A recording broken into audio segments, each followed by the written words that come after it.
आजिका समय पूजा पाठ रे कामना करा जाउछि। वर्तमान रो परिस्थिति रे वर्तमान रो समाज रे से फल को लेकिन जड़े संतुष्ट भाव ता जीवन यापन करि परिबो कि जीवन में आवश्यकता रही कि आगो को बढ़िबा पई कि निश्चिंत आवश्यक रहुछि।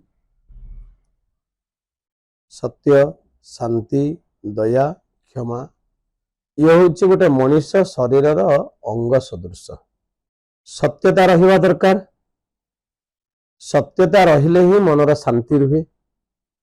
शांति भावना रहिले ही दया भाव उत्पन्न हुए एवं दया रहिले ही क्षमा जड़े दे पारे। तेणु ये हूँ मनीषर गोटे अंग कहले चले। सत्य गोटे अंग, शांति गोटे अंग, दया गोटे अंग, क्षमा गोटे अंग। ये चारोटी जगह अंग जदि न रहिबो ताले मनीष मनीष ही रहिबनी। शरीरटा मनीष थब किंतु मनटा मनीष ही जीव।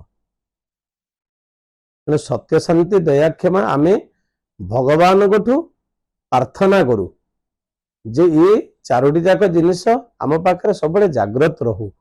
तो जाग्रत रहिले ही आमे जीवन शैलीटा को बदल पारिबु।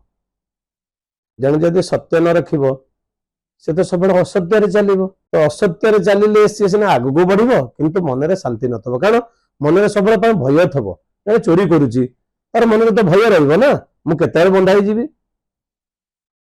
तो जदि शांति नहीं से पाखे दया भाव आसबनी कि दया भाव आसो।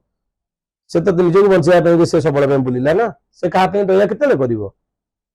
दया नहीं क्षमार अर्थ से तो जानी नथबो। तेणु सत्य, शांति, दया, क्षमा से चारोटी अंग जदि गोटे अंग ताधर पलैला आ गोटे अंग मध्य रहिबनी।